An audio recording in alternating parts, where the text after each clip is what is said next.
So I've got a question for you, and I really wish you were here to answer and participate. I'm curious, do you remember a time in your life when you got really, really angry? A time where you just lost it, where your head was just disconnected from your body and you were just raging emotion because you were so angry.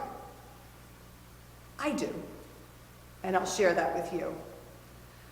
I was about 7 years old and I was out in the backyard playing with my brother, and I'm not exactly sure what had happened, but I have a mark that reminds me just what happened.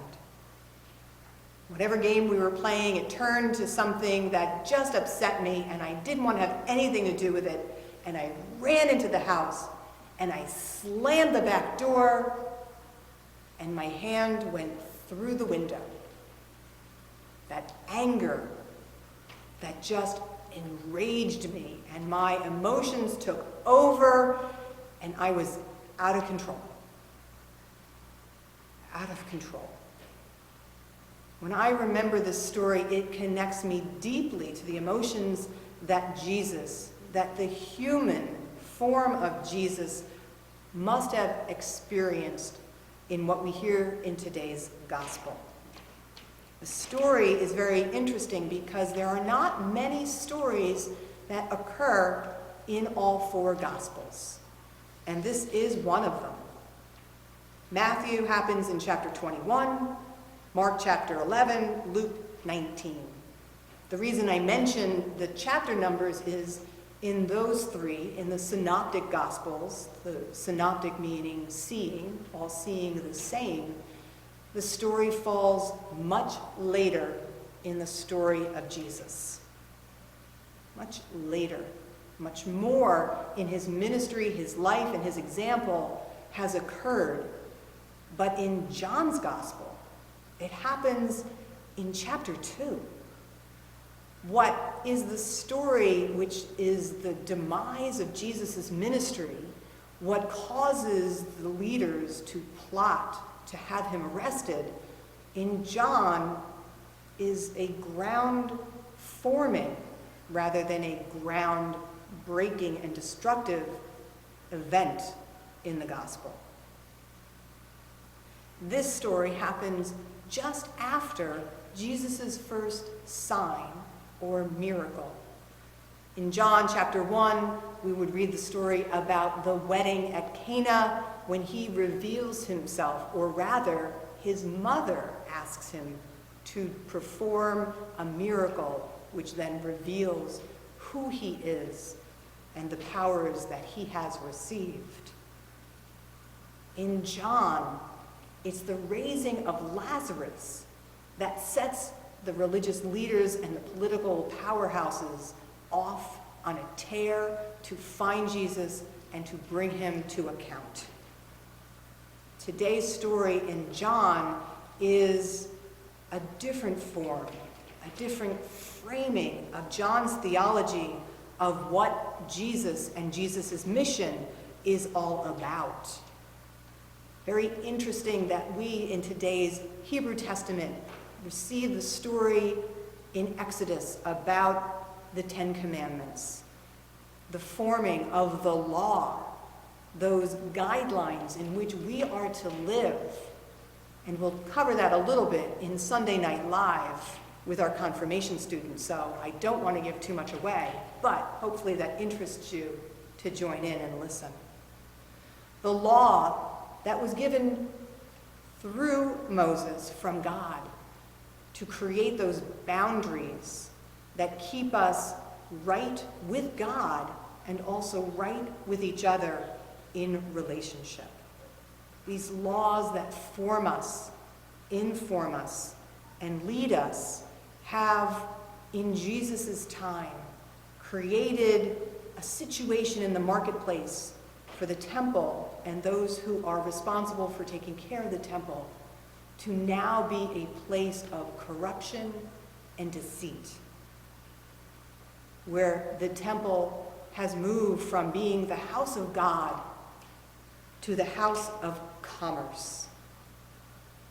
Set up as an opportunity for convenience, if you think about it, Good Jews were required to go to temple 3 times for their 3 pilgrimages.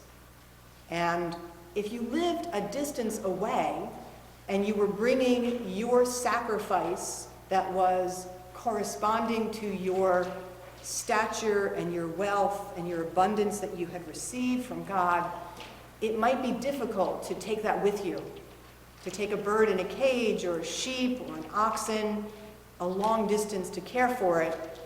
Think what might happen if when you arrive at the temple or just before you arrive, your sacrifice has succumbed to the journey. The marketplace was an opportunity to tell people to come without the worry of bringing your sacrifice.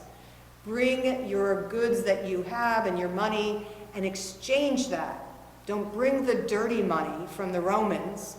Bring the money here into the temple, and we will give you temple currency that you then can use to purchase your item for the sacrifice. Convenience sounds easy. It sounds better. But convenience was corrupted and took the place of reverence at the place of the temple. When Jesus comes in and sees this in Jerusalem, he is incensed with anger, and he drives out the cattle, the sheep, the birds, after he's formed a whip. Drives out, casts out, calls us back to stories we heard a few weeks ago in the Gospel of Mark, where Jesus cast out demons. And isn't perhaps that's what he's doing here today? Driving out the people who are possessed with wrong intentions.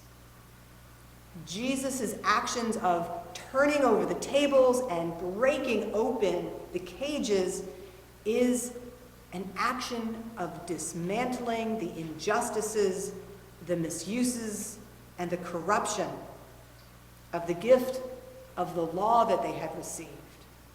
The law was not perceived as something to be set aside or to be feared. The law was a gift that created a boundary for relationships, a way of being right with God. Law created these boundaries. The gospel fulfills the law and breaks the boundaries. How do we see this gospel living out in our lives today? How do we see this type of action, this rage that Jesus feels for what he is witnessing? And how do we see it in our world? In a world where we've turned almost every aspect of our life into a commodity. We can buy and sell anything at any time in almost any way. And what angers us about this? Where this commodity has become corrupt and misused in areas where good intentions have caused great chasms in our society. I can think of areas where there are inequalities in education, an unequal and unfairness of the distribution of vaccines, where rather than being offered to communities for fair distribution to those in need, in some places I hear stories that they are being squirreled away or set aside for special areas, for special people who may have paid for that to happen.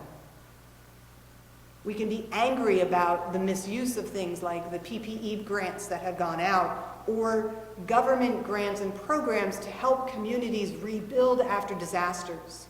People who have lost their homes, who are trying to rebuild, who need this support, but people also see this as an opportunity to just tweak the system, to take away from those in need and line their pockets instead.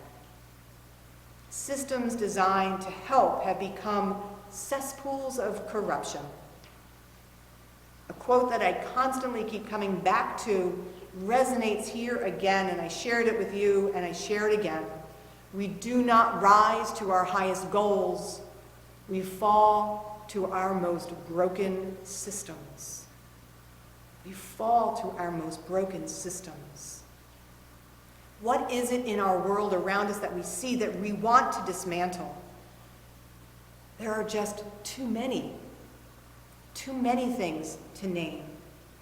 But I give you this guideline maybe to think about as a wonder of a system that might have a need to be dismantled. Think on any policy or any process or system that creates an advantage of one person over another. A system that's designed to be a benefit and a convenience, an aid for community that advantages a particular person or type of person over someone else. Sister Joan Chittister talks about ways of thinking of these policies in a way to make a decision of moving forward and considering if this is something of a benefit. Wonder for yourself, who does this benefit? And who does this disadvantage? And what does it mean for me? Jesus' dismantling in John is just the beginning. His action is a breaking and a threat to those who are in power. And they have to just start to wonder, if this is just the beginning, how much further will he go? How much more will he do? How much more will he speak out? Proclaiming the gospel is a dismantling of the law, those temple practices, the exposure of the corruption, and a dishonoring of God's house. And he claims that Jesus will destroy the temple. Destroy this temple and I will rebuild it in 3 days. An idea that is just completely perplexing to the leaders. What is he even talking about? How can he even do that? It doesn't even make sense. So much about our faith doesn't make sense in the moment. And we see that in the revealing of the wisdom that the disciples have long after the story comes to completion. In Paul's letter, we hear that we as believers proclaim Christ crucified. Christ crucified. Christ died. Christ raised, and Christ ascended.